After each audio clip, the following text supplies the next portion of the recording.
Let me say something about the idea of subaltern voices.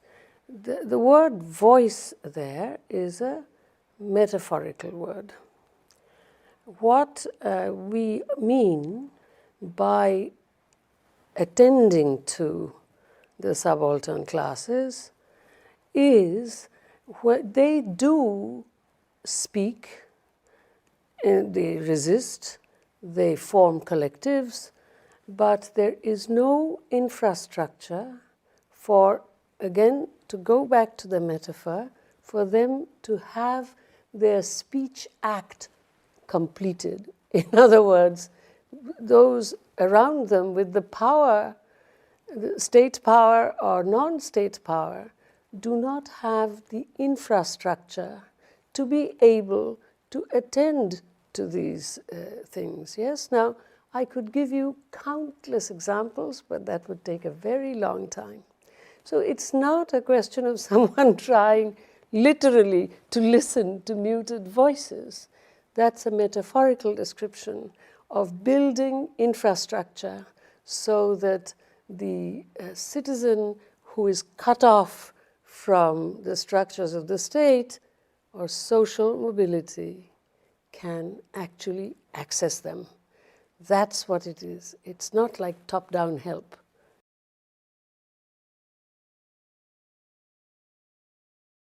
It requires working on many different levels. I work really to sabotage affirmatively liberal education, which usually has been used to produce the comfortable classes. So although the principle of the education is a very good one, what it has produced is oligarchy. So you take the principles of those education, turn it around to serve this purpose. That's my way. I give time and skill. I don't fundraise. I do not give money.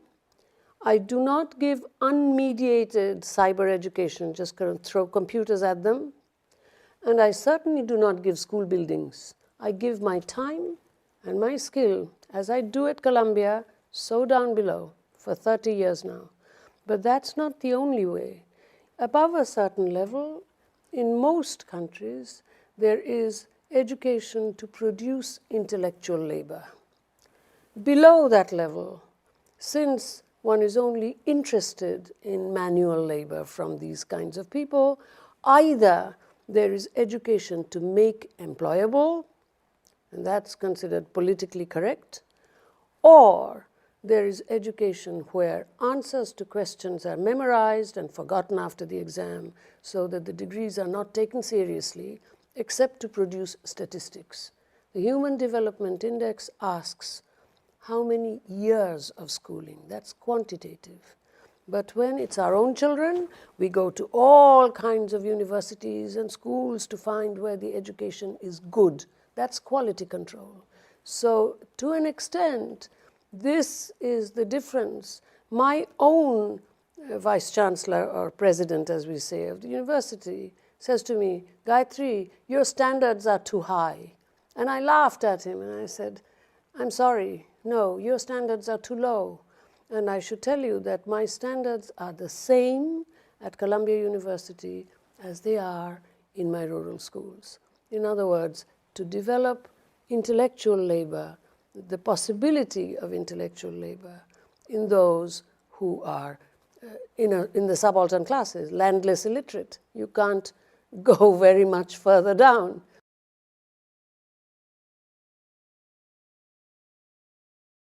Truthfulness.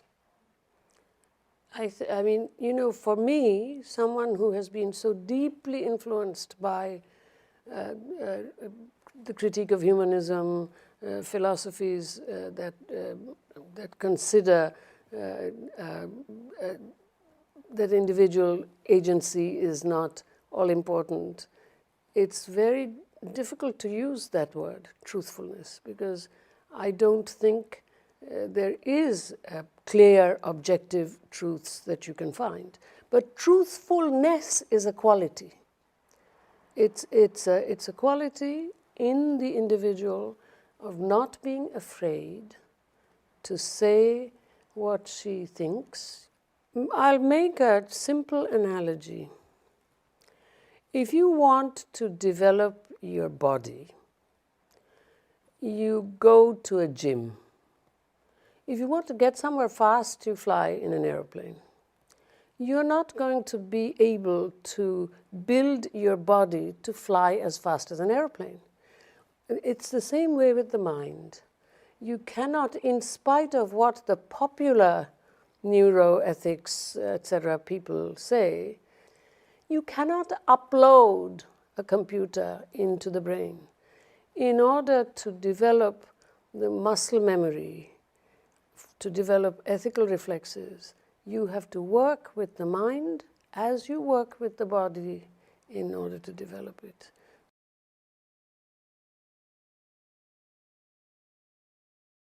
I can only say what I learned from my parents.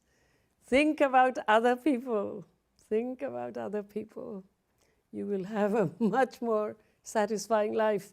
That's why, and I say to my students, don't look above and complain. Look below and see how much you have. And those are my pieces of advice